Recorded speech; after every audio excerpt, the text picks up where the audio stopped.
Babes, here we are. After several complications, we are here. with, we're here with Kendra French, and she's a celebrity makeup artist. Yes, and she's going to introduce herself and tell more about it. But I'm really excited that you're here, Miss Kendra. Yes, I'm so excited to be on here. Thanks for having me. So tell everybody who you are, what you do, why they should listen to you and pay attention to you. Yeah. Ooh, that's a big question. Well, I am a makeup artist of 8 years.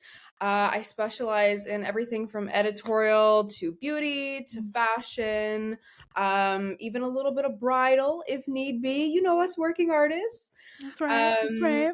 And then last year, I kind of transitioned into the content creation world and making beauty content and education and doing, on the side, like one-on-one lessons and master classes now, which is so exciting. So I kind of see that's how the natural transition of the industry is going as well. Like people just want to learn. I love it. They like a good beat, but they also want to learn. And so I feel like, it was just a natural transition for me to start into content creation, like also being a performer and loving being on camera and creating art and making people laugh, but also busting makeup myths. That's kind of how I started. Girl, share some, please. Yes. Well, what was interesting, why I started, teaching makeup content online is because, so I've worked makeup retail for like almost 10 years, as a lot of us have. Mm-hmm. So, everything from NYX to MAC Cosmetics to Sephora, and I was in Sephora up until last October. Love Sephora. I just ordered. I have some coming. Anyway. Sephora sold out. It gets us all. Okay, so last year you were all in Sephora. Okay. I was in Sephora for 3.5 years, and what I noticed was clients would just constantly come up to us and be like, "Look at this TikTok, look at this trend. Can you show me this product? Or this is sold out, or this is the best thing, or this is how you do it." Or I'd be like, "No, that's actually not." But here you are standing right in front of a pro artist. Let me teach you the actual. Yeah. And they would be like, "No, but TikTok said this." And I was just noticing it like every single day to the point where it became honestly frustrating for me, but it became eye-opening to the beauty world. Beauty world has been around for a hot minute, but it has escalated in the last couple of years for sure. Yeah. Like, you know what? I hear all these influencers talking about stuff, and maybe I love my influencers and content creators, but maybe they're not all necessarily, have a diploma or have a background in makeup and skincare and education. And I really, really want to teach people the right way because I think that it'll save their lives and save them a lot of money.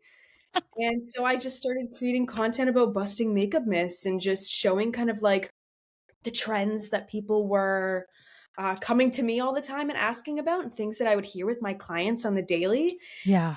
And it really just sparked interest in people immediately. And like, they took to me, and my very first video I ever posted went viral. It hit 1 million views. So I was like, oh, maybe there's a space for me here. Oh, I think I found my niche. That's great. Yeah. And you're going to be teaching at Premier Orlando.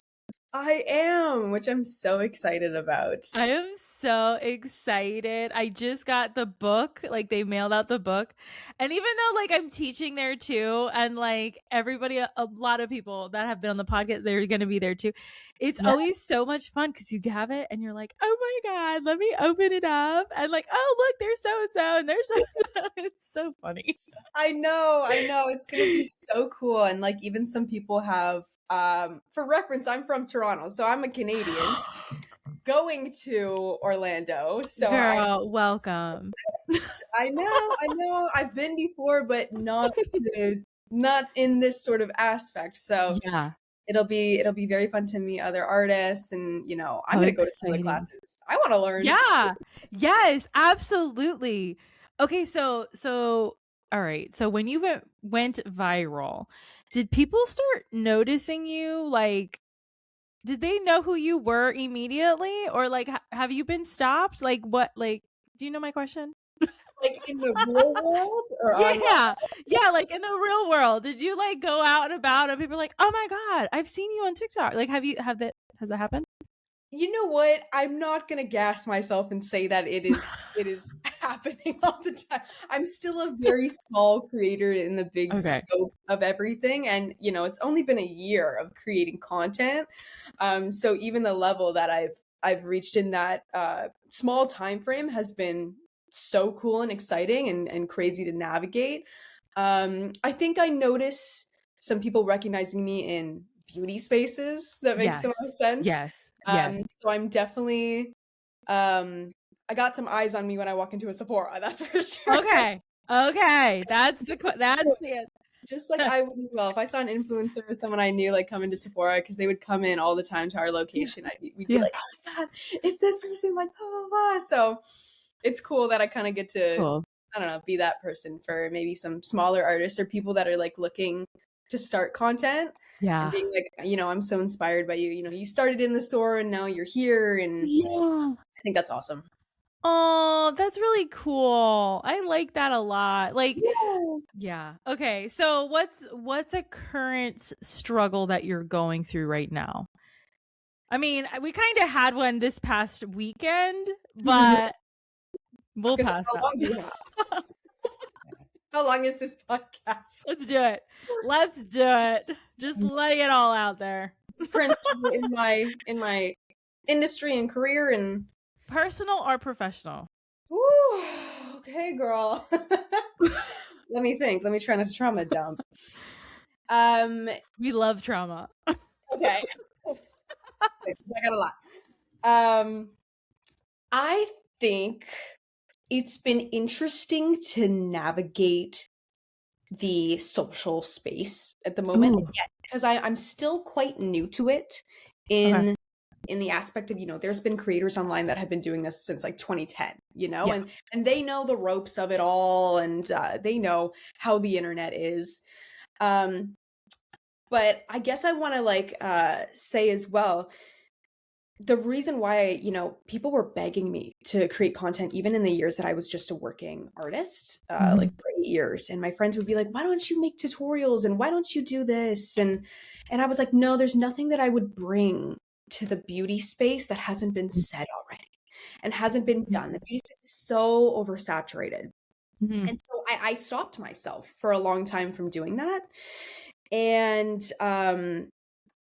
it's funny because I heard a quote from somebody way after I started content, and they're like, why were you booing yourself off the stage before you even got on the stage? Oh. And I loved that quote, and it really Yeah. stuck with me. And so to circle back to the struggle is that um, I didn't think that people were going to take me seriously if I started doing content. I think there's a little bit of a misconception with influencers and content creators that they're not real artists. Mhm. Um, and I wanted to be that mysterious, serious artist that was taken seriously, and agencies would Yeah. look at me and look at my work. And if they saw me being silly online, they would be like, "Oh, we can't work with her."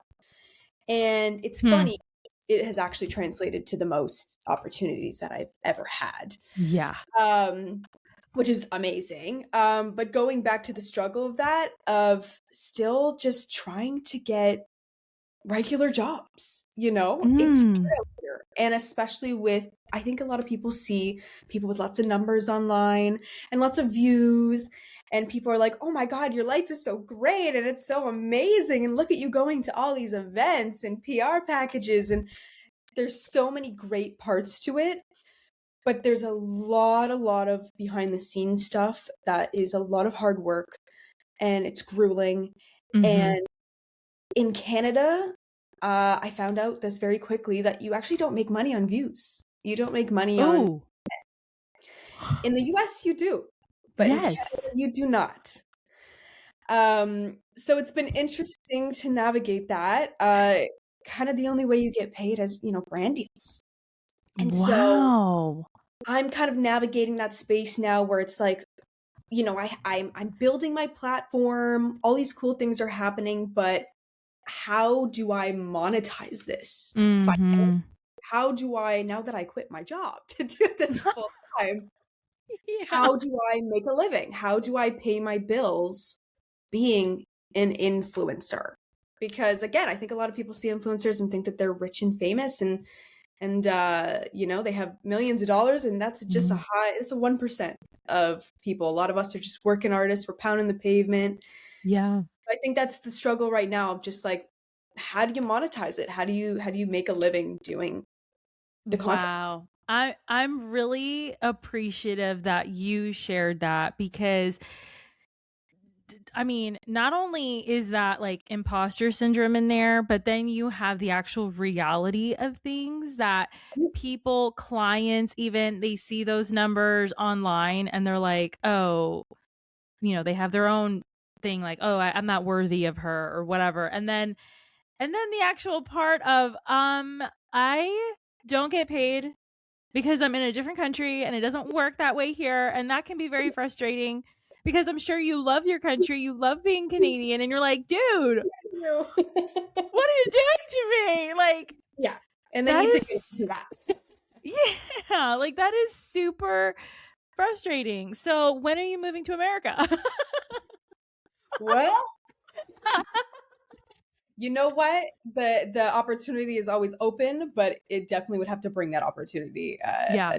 in some sort of way. So Yeah, yeah, yeah. not off limits, but at But the still, moment that's a big thing I'm a anyway. Canadian. Yeah, yeah. No, I get it. I get it.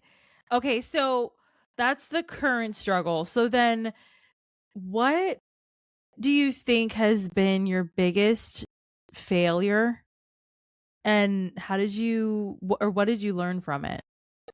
Right. I Ooh. know you're like new to the space, right? But you've been an artist for longer than that. So in life, like what has been your biggest failure and what did you learn from it? Yeah, that's so interesting. Well, I guess the first thing that I think of is that, well, not to be cheesy, but you're always going through like little failures. You're Yeah. always figuring out like, oh man, I should have done this, or I should have taken this opportunity, or I shouldn't have said yes to this. And like you really don't know until you look back Yeah. in the whole aspect of it. Um, but I think what I would still even continue to tell myself and tell my younger self is don't be afraid to reach out to people. Oh. I feel like in this industry, we do get a little bit of whether it's ego, whether again it's imposter syndrome, of being afraid to send an email to someone, being afraid to follow up with someone. Yeah. Yeah, I feel like you recognize that for sure. Yes, I do. Yeah, or just being afraid, especially as a woman in the industry, being too Mhm. much, being Yeah. like, "Oh, I don't wanna push it. Oh, I don't think I'm worthy of that much money. Maybe I'll tone myself down a little bit." And there's been opportunities where I'm like, "You know what? I should just follow up. I should just email them, or I should just ask for what I deserve, what I want in this project, what I need to get out of it, whether it's money, whether it's content, whether it's final photos. Mhm. Need to ask because the famous quote from my dad, what he says every single time that I mess up on something or I'm nervous about something, he's like, "There's only two answers. There's yes and there's no." Oh, daddy-o, that is some good advice. I am taking that. Yep. Yep. And if the answer's no, then you move on to the next. Yeah. Oh, and it's Yeah. always like the simplest thing too. Like for other people, they're looking in, they're like, well, then it's either yes or no. Or there was one that just happened to me recently and they were talking to me about something and they were like, well, then I guess that's just not the place for you. Or something very simple that was very clear to them. And I was like, huh, Yep. I guess you're right. So that is so funny. Well, it's funny that you say that. That's such a interesting aspect because I'm on both sides of that where it's just not the Mhm. place for you. I'm such in a middle ground of that where it's like, okay, maybe it wasn't meant to be in like a lot of, aspects, or Mm. I would have hated it or all that. And then there's other things where it's like, man, I wouldn't have gotten that opportunity if I had gotten my ego in the way of like, oh, it wasn't meant to be, oh, poor me.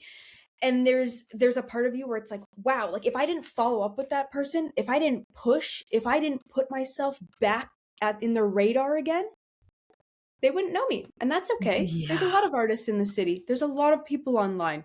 But sometimes pushing and being like, no, I deserve to be in this room. I'm going to try again. And then who knows? A year down the line, I've been called for things that I never would have thought that I'd be called for because I followed up again and I pushed and I put myself in their face again. So it is that tough middle ground of accepting the loss and being like, no, I'm gonna try again. I deserve more than this. How many times do you follow up? An email wise? Oh, depends. If I really want a job, I'll say I keep following up until they answer me. Just Yes. give me an answer. Like I want the yes or no, or I I want like, oh, love you it. found someone else, or That's perfect. I love it. Like I put in my emails just answer let me know. Like I do. I put like a line in it. Just let me know either way. And then like I bold and I underline it. Either way is your key yes. phrase. Yes, That's I think a perfect. lot of people are so afraid of that too, Yeah. of, like, saying no. It's like, "Just reject me so I can move on." Yes, exactly. Yeah, Exactly. yeah. Oh, that is so refreshing. I love that. Okay. So for the people watching who are maybe like considering trying what you do, right? You mentioned like, how do I tone myself down of asking what I want? How do you determine how much to ask for as far as money goes? Do you pull a number out of a hat? Is there a formula? Do you know? Yeah, that's always the tricky question of every Okay. artist. Again, it Okay. always goes back to imposter syndrome, I find, where it's like, how much am I actually worth versus how much are other people charging? I found that, Yeah. at least in the beginning stages, um, I did a lot of research on other artists in the city. Mhm. Yeah. Because you can't underprice yourself, but you also can't overprice to a point where you're not getting any clients, right? And Right. of course, it's hard now because we're in a recession, Mhm. and makeup is not a necessity. Makeup is such a special little thing that Yeah. is a privilege to get. Mhm. Mhm. When people can't even put food and groceries on their Right. tables. Right. Um, Exactly. yeah, so it's been kind of humbling to navigate that world. But I would say just starting out and doing research as to what other artists, kind of like finding Mhm. a happy medium in between there. And also just being like, if I got paid this, would I be happy with doing this job?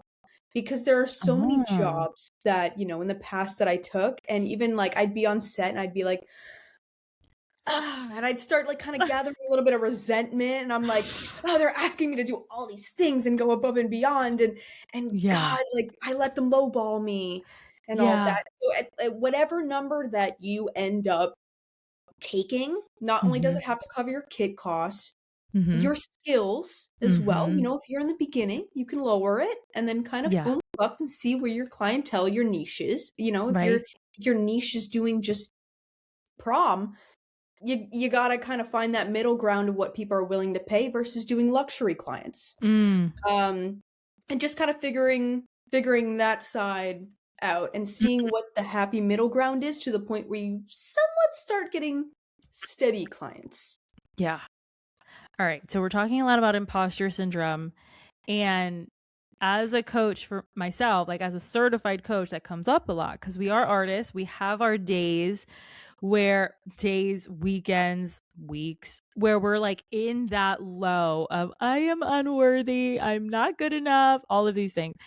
But then when we're on our high, we are high and we're like Woo! unstoppable and like we are doing the Yep. things and it's just great. Yep. How do you pull yourself out of the low? If you find an answer, let me know. I stay there. Oh man, it's yeah, it's hard. I'm not gonna bullshit and say that it's Yeah. not hard because we're in an industry that it's your art in Yeah. some sort of way, no matter how much business that you put into it, it's personal. It's Mhm. hard to take things not personally somewhat in this industry. Yeah. Or like maybe you have like a bad day on set or a Yeah. client or a very difficult client that is Mhm. like, I'm not liking this and you know, we're both stressing out and you walk away and you're like, oh, like should I even be Mm. doing this? And Yeah. or you post a video and like people don't like it and they have a lot to say and it flops and um I think like not to again sound cheesy, but it's just to keep going. Like no matter Yeah. what. And if there's a day that you're not feeling it, take that day to come back into yourself. Mhm. Do things that make you feel good outside of that, and then Mhm. just keep going. If there's a day that I'm like, I don't feel like filming today at all. If I film today, I'm gonna look like a mental hospital patient on this camera. Um, I'm just gonna edit today. I'm Yeah. gonna do something that's just gonna push me forward a little bit, and Yes. also surrounding myself with other friends and like Yeah. people that are in the industry that are like, nah, girl, like you take your time, you got this, like oomping you up. I feel like that's been such a savior for me right Mhm. now when I Mhm. start questioning myself or questioning what I'm doing. It's just having other friends that are like, man, you're killing it. You are Yeah. doing like so much more than you think that you are. And sometimes you just need good people around you to get you out of that funk. Yes. That outside opinion, that what they're seeing, that we're like so zoned in that we don't see it. Yes. But they're like, "Oh my god, are you gonna like take a breath?" And you're like, "What are you talking about? I am. It's fine." It Exactly. It's so funny because I'll sit with sometimes my therapist and I'll be like, I don't know. I just like I can't celebrate myself. I'm like I'm always on to Uh-huh. the next, next, Yeah. next, next. Yeah. And it's funny because like my friends will come up to me and I'll see them after, you know, a while or I'll bump into someone and Mhm. they're like, "Do you ever stop? Do you ever Yeah. like Mm. do you know what you've accomplished?" Yep. And it's like, "Whoa, really?" So sometimes Mhm. you need that, you know, those really good people to re-spark that up for you again. Yes, absolutely. So then what do you do to nourish yourself? Do you have, I'm sure you do, but do you have like no makeup days? Do you just totally go naked? I do. I'm a total catfish. I just rot in my room. You should, you know those memes where it's like me answering your email Yes, professionally, yes. just like this. That is me. um Again, it's been so I can't it's hard to answer that question like straightforward Mhm, because it's technically only been 5 months since I left my job and I'm now working full-time freelance. And mhm. so it's been hard for me to kind of to navigate working from home and the freelance Yeah. world fully. Because as much as I don't love, you know, necessarily like a normal 9 to 5 job and all that, it Mm. does give you that little routine. It gives you the safety, it gives you the comfortability of, you know, like seeing everyone every day and seeing your friends and Yeah. interacting with people. And so now it's been hard to be like, "Oh, I gotta get up, and if I don't work, there's nobody telling me that I gotta work or that I gotta Right. clock in. If I don't clock Right. in, I'm not working towards what I need to be working towards." Right. So, yeah, it's been hard to kind of, like, find a good routine and balance. I don't think I figured it out quite yet, to be honest. Okay. And there are still days where, you know, they go by that I'm, like, super lazy and I don't feel like doing anything. Mhm. But especially online, especially having a full career online too, it blends that, like, happy time with your phone, doom scrolling, and, like, "Oh, I'm Yes. doing this for work," and those lines are like Yes, yes. my screen time the other day was What 11 was it? hours. Stop. No. Your poor And eyes. My poor eyes, my poor brain, it's going to mush. Yeah. That's been like, I feel like I'm really trying to work towards having that cutoff, Yeah. which is hard for me because I'm Mhm. addicted to my phone and the internet. Yes. Yep. But I think summer will help that a lot now because especially Yeah. living in Toronto, it was like Yeah. snowy and cold and like rainy and like dark every day. And now I'm like, okay, I need to put my phone down. I need to go for a walk. I just need Yeah. to like listening to music is like my escape. So I'm Yes. constantly listening to music 24/7, earphones in, Mhm. walking. I think that's going to be like the biggest savior in Yeah. And this. now summer's coming. So the sun is going to come out and you're going to be like, "Oh my god, She's coming out. outside. I'm I have to outside. go out." Yeah. Yes, this summer. Me just like inside my room editing. You know? Editing like beach pics like AI. Oh my god. Okay, so what then? All right, so with that, what is the common myth or misconception about what you do? Because there's already like misconceptions about beauty and barber pros already, and then now you're on the next level. So like, what is it for you? No. The misconception. That you're booked and busy 24/7. Mm. Like you're not technically. And Mhm. what's so interesting is that I went to a makeup brand launch late last Mhm. year, Mhm. and I was in a room with not influencers, very well endowed uh artists and other creatives in the city, and I walked in and I was like, I know your work from years ago. Your work has been on my Pinterest board for forever. That's awesome. And it was incredible just like talking to these people. And what was so interesting is that when we were kind of in like group conversation, I'd be like, wow, like, you look like you're so busy. Congratulations and doing all this. And you just shot this person for Stranger Things. And it was just Right. like amazing. And they're like, no, things are slow. And Wow.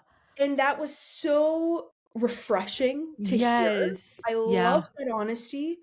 And I don't like these people that are like, yeah, I'm on set every single day and my bills are paid and everything. Great. If that's your reality, you are so beyond blessed. But Mhm. even for the people that look like they're booked and busy and really making it, they're like, wow, like, and I remember I was talking to this amazing photographer and he was just Mhm. like, I might have to think about getting a second normal job now because things are just slow in the city. And just because I photographed some famous people, it doesn't mean that all of a sudden I'm on every single set and I'm on everything. And Right. I even have an amazing artist friend that was one of the lead makeup artists for Madonna's tour, Oh. and incredible artist. Yeah. And we actually ended up becoming great friends in the city. And I remember when I first met him, he was like, "Let me know if you ever need me to assist you." And I was like, "Assist me? What?" Yeah. I was like, Yeah. I would die to assist you."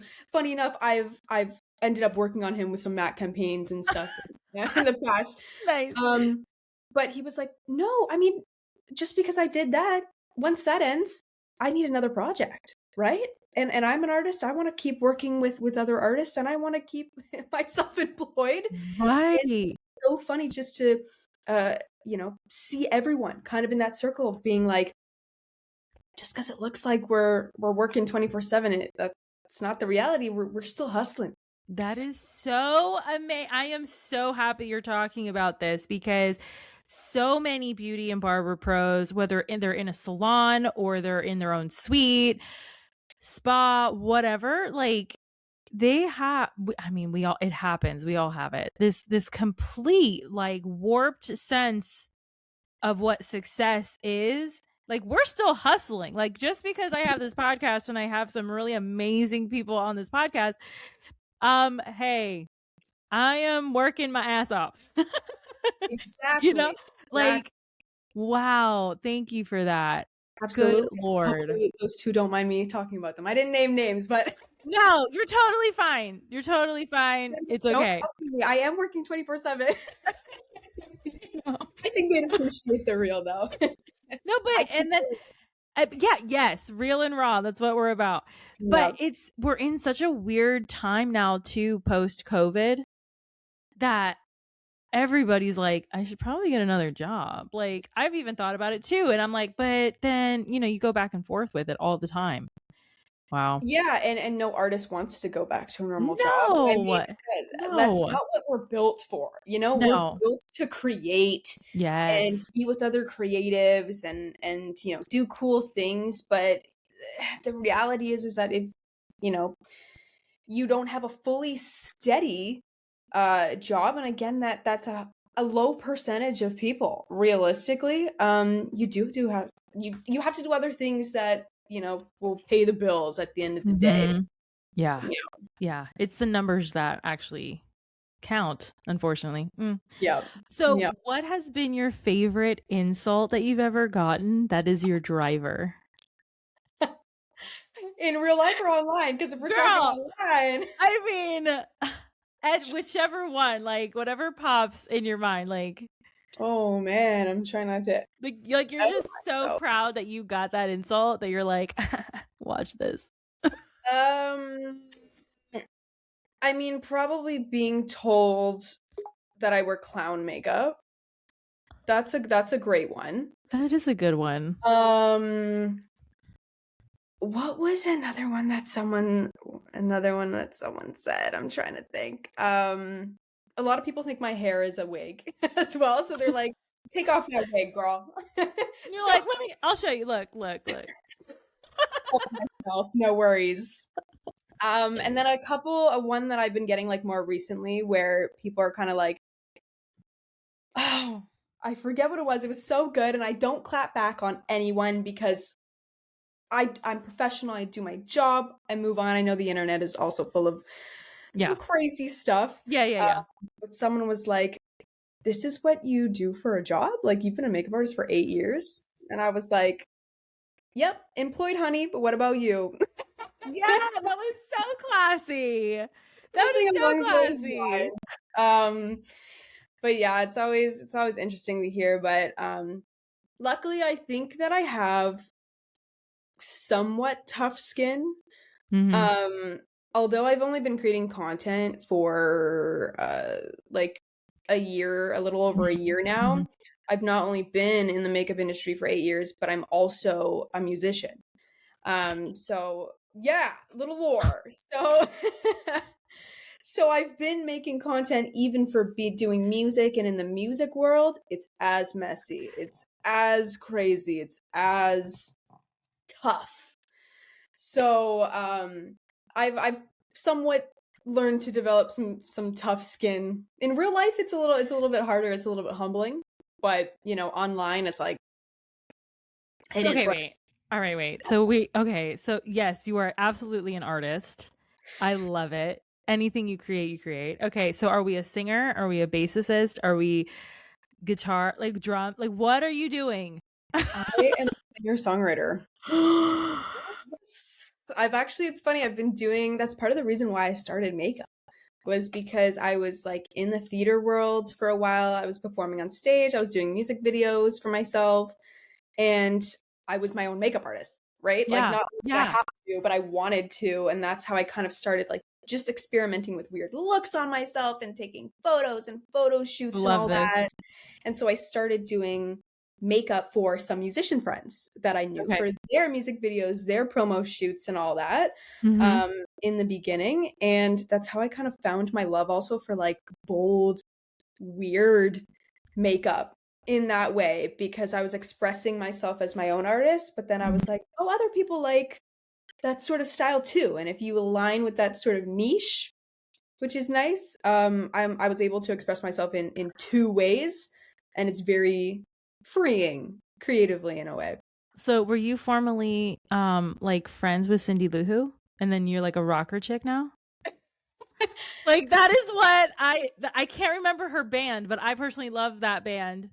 And that's who you Reckless. remind me of. Yes, the Pretty Reckless. Like, You know what? I saw her open up for Greta Van Fleet. She was awesome. So okay, so is that are you in that genre? Or are we like, I'm not, even though everyone thinks that I am. what Because is your genre? What is your deal? I'm a pop girl. I'm a No pop girl way! through and through. Yeah. So I love a pop with an that. edge. I like to say pop with an Edgy edge. pop. I like it. I Yeah. like it. Okay. Okay, girl. Yeah, but you have to do You multiple have things, to. you You know? have to. Yes, that has been my thing lately. Like, we have so many different interests, right? But they only right now, yeah, you got to do all of it. How else are you going to be fulfilled? exactly, exactly. And I feel like a real artist is like, what else can I do to like pour myself into? Because one is Mhm. just not enough. And there are so many people I know where, I connect with other artists and they're all of a sudden like, yeah, I'm a chef. It's like, what? I love finding out people's lore, because I feel like Yeah. you translate that also into your other art. Yeah. Yeah. Okay, so I'm sure you get it all the time, but what do you tell people who are like, "I want to do what you do?" Like, what do you tell them? Oof. Um, that's a tough question because it just takes a lot of trial and error. Mhm. And I know a lot of people don't want to hear that. And I'm still constantly trialing and erroring Mhm. in little ways. Um, I personally went to college for makeup for Okay, media and creative arts it cool. was a 2-year diploma program. So that's where I started. That's where I got my basics. That's where I got the connects, all of that. It's not always necessary, of course, as a makeup artist. A lot of people have never went to school for makeup. Mhm. Mhm. Um, but what I tell people is, excuse me, the most that I've learned is on set. Mhm. Like, no matter what school has taught me, the most that I've learned is on set with other artists, of them being like, "Oh, don't stand in front of this camera because, the DP is gonna get mad at this," or just to let you know, this product is gonna look the best on camera, or this has a little bit of flashback. And it's just those little things that seasoned artists have learned over Yeah. and over and over again, or Yeah. even how to deal with people, how to deal with brides, how to deal with Mhm. all of the little things that, because realistically, things are not always going to go to plan. Yeah. Um, and I think the most confidence that I've gotten is by things not going to plan, by things blowing Mm. up, by things not working out. And it's how in those little moments to kind of know how to turn them around. And it takes time. And that's why, to go back to your point, if someone was to start, I'd be like, it takes time.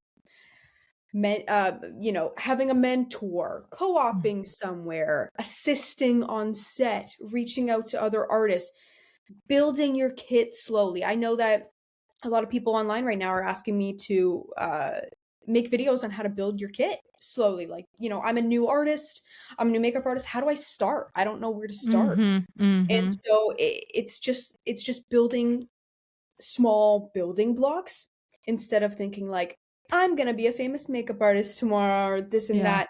It's really learning, because if you're working as a content creation, a little bit different. If you're Mhm. working as a working artist, you got to learn how to make the client happy, the project happy, the campaign happy. It's not about you. So Mhm. it's how do you get over those little bumps on set and with clients, and it really just takes time and confidence and Mhm. just upping your skills constantly. I mean, like, I'm only where I'm at right now after 8 years after graduating, and there's still little Exactly. things where other artists will be like, "Oh, maybe you should like adjust that or whatever." I'm like, "Oh, that's so interesting. I want to learn and I want to be better in that way." So, Yeah. yeah, I hope that answered it. Yeah. No, yes. I love your answer, and that answer just proves like how grounded you are, I feel like. And that I've never really asked anybody this, but how do you keep yourself so grounded and real about your like who you are and like what your experience and what you're doing and Mhm.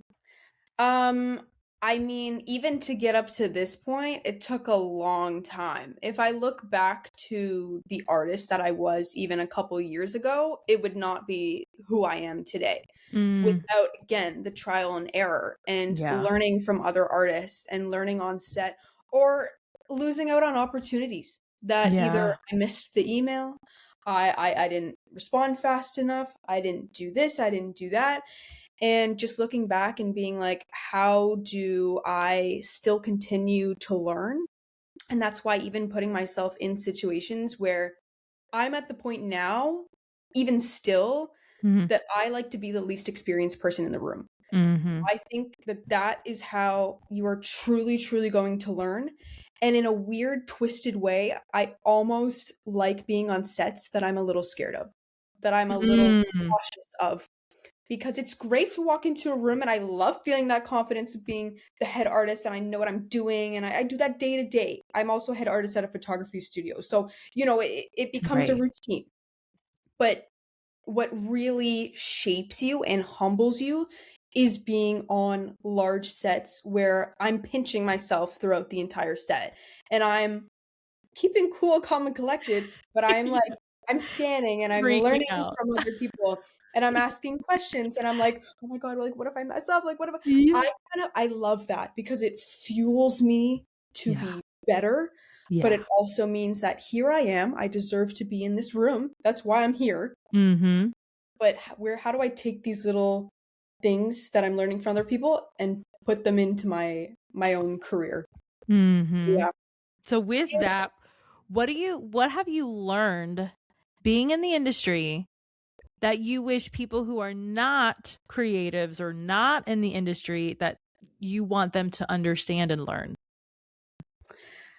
Do you mean like people that are trying to get into the creative industry or have nothing? Like, I mean, for okay, I'll use this. I have a cousin who is she's a doctor, and she thinks the world is black and white, and it is not because we are not a frog to be dissected.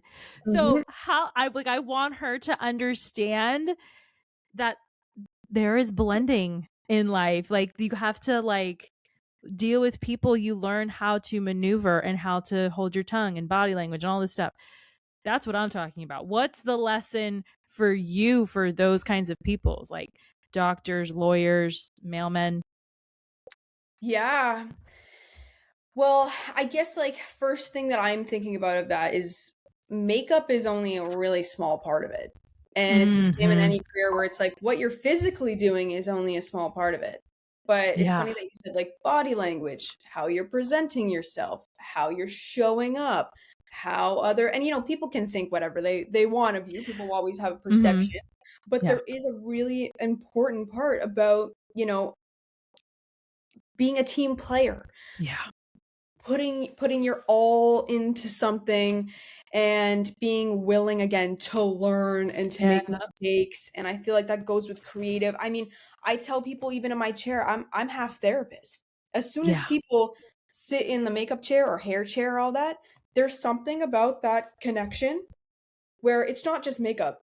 I'm not ever claiming that I'm the best makeup artist in the world and I know everything and all that. But the reason why clients maybe continue to hire me is because of that connection that they feel with me. Mhm. That is, there's something about, again, being so close to someone for an hour or two in their face. There's something that unlocks in clients. Mhm. Yeah. And it's also, at least I've been told, which I'm so grateful of this, that people feel like they can be an open book with me. And they Oh, I love feel that quality. Yes. Yeah, and they feel like they can my hairstylist the other day that we've become, like, good friends, she's like, "You're the type of person that, like, I could tell someone that I'd ran over someone this morning, and you'd be like, 'Tell me more.'" I loved that Yeah. because, again, that, like, makeup is only a small part of my job. Mhm. It's the business part of it, it's showing up, it's making not only people feel confident, but confident in me. If I'm Mm. nervous and I'm scared, they're gonna feel that energy, right? Thank you. Yes. Energy is so contagious. Yes, and that goes with so many different jobs, right? Like, what you're doing is just a small part of it. It's really how you're showing up and how you're making people feel. Yeah. Yes. Yeah. So as a makeup artist, in my experience, and I always crack up about this, I you know, before I got in the industry, I'm like, oh, makeup artists. Yeah, they not only do they make your skin look pretty, but they know about your skin. But then I ran into some makeup artists who were like, ew, no, I only play with the colors. And I'm like, okay. So how do we feel? All of that to ask you, how do we feel about like Dr. Pimple Popper? Like, are we a fan? Do we Ooh, love oozy guts I and stuff? personally don't personally watch that. Why? Why? No, I don't. And you know what? Like, again, makeup is not just, yeah, putting on pretty colors. It is Right. knowing people's skin and their skin Yeah. type. And you might have to deal with skin that is not conventional. Yeah, Right. acne, breakouts, like yada, yada, yada. And that does not turn me off for some reason. I'm not sure as to why. But popping the pimples, I'm like, I get the appeal, I guess. It's just like, no, Not please. really my thing. If they're gonna do that, I'm like, you know what? How about you spin your chair around and do that? I'll turn my face. I won't look. You know what's so funny that you say that is something that maybe this is weird because you know you're in the hair world. For some reason, wet hair grosses me out. Whoa. Not grosses, sorry. I'm gonna take back the word gross. It like Makes you uncomfortable? sometimes. Really? I'm not sure as to why. That's very interesting. I have never heard of that. I can understand why, especially with people with fine hair. Like I can get it. I get it. Because the scalp has a lot going on. Like I don't Yeah. know if I want to even look at like, you know, a top view of my scalp when someone's like doing, you know, those scalp videos too? People do the scalp analysis and everything. I'm like, oh. There's like little like Really? bites that you see, and I'm like, ah, I don't know. So funny. I love it. I'll Okay. still do hair. I'll still do the girls' hair, but I rarely see them wet, so it's okay. That is I love that. That's a funny one. What like when you okay, when you're doing let's get grimy. So when you're doing clients, right? What is like the thing that you're like, "Oh, they are so gross, but I got to be here cuz I got to do the service." Like what is Like they personally are doing something. yeah, did they like can you tell like oh, this girl smells like her dog or man, she did not brush her teeth or like what are the icks for you? I love you, clients. Before I say this, Yes, we love you. This is just I love you. real and raw. Absolutely no judgment. The human Um, experience. I think I wouldn't say it's like an ick. It's just surprisingly, there's been a lot of clients where sometimes makeup just doesn't sit very well on their skin.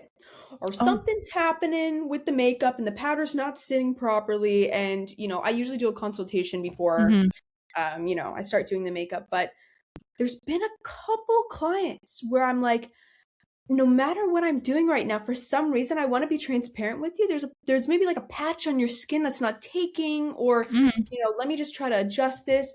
And I'm like, what's your skincare routine? And they go, nothing. Oh. I said, no moisturizer? They go, no. I said, did you clean your face today? No, I've never cleaned my face. That's where it becomes a little heartbreaking for me. Again, I don't want to say icky, just Like when you were explaining it, your eye twitched. Actually, I'm pretty sure. I'm like, what? What? well, that's probably a visceral reaction. Yeah.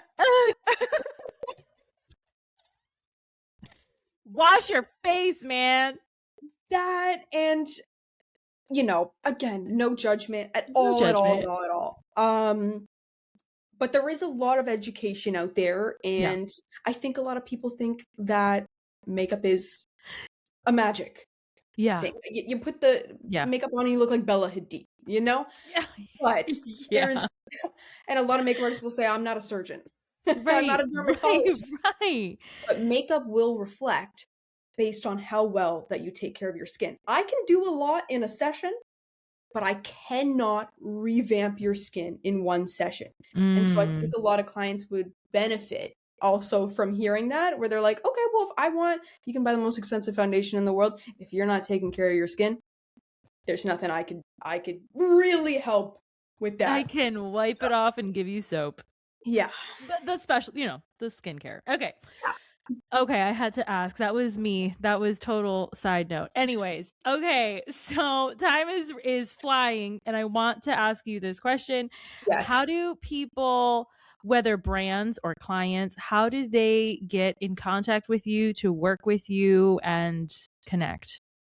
Yeah, well, you can find me at I'm everywhere on every social media platform. He's got Instagram, TikTok, YouTube, I'm everywhere. You can find my socials at Kendra French Makeup, or you can email me at kendrafrenchmakeup.com. Love it. We're gonna have the correct links in the show notes. Thank you. I'm messing up my own email. Absolutely. So, and then finally, we went over a lot.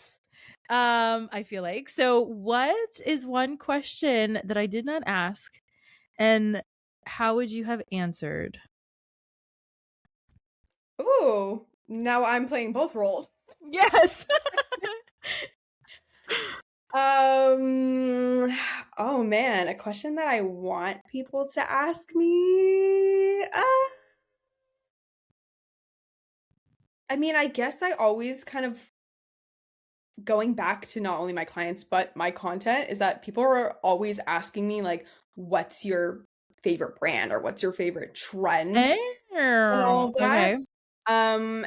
And I always say, and I like to tell people this too, because a lot of people think that they need to stick with one brand and stick with one this. I think brands do a lot of things very well, and I think there's certain brands and things that they could learn from in that way.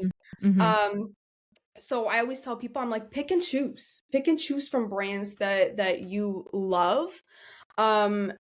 And you don't always have to go for the most expensive, although I gotta admit, I'm a little bit of a bougie girl. If you've seen any of my content, I'm a little bit of a bougie girl. Unfortunately, I've gotten that way. But you can make other affordable things work. And through brands sending me PR, I've discovered so many new brands that I have never tried before. Love.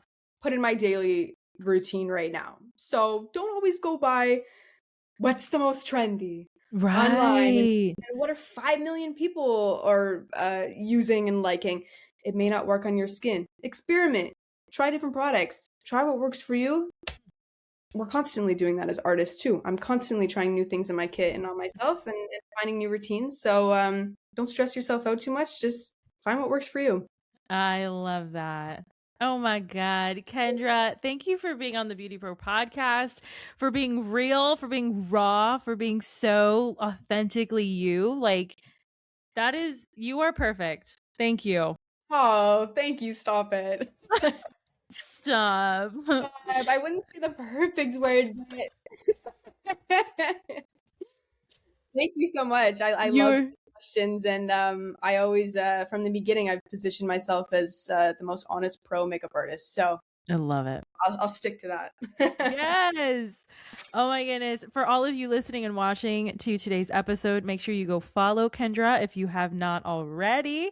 Go check her out. Go see us both in Orlando. I'm so excited to find you in your class. Oh, yes, girl. Yes. If you're in Orlando, register for my classes as well. Yes. May 31st and June 1st, I'll be doing 2 master classes.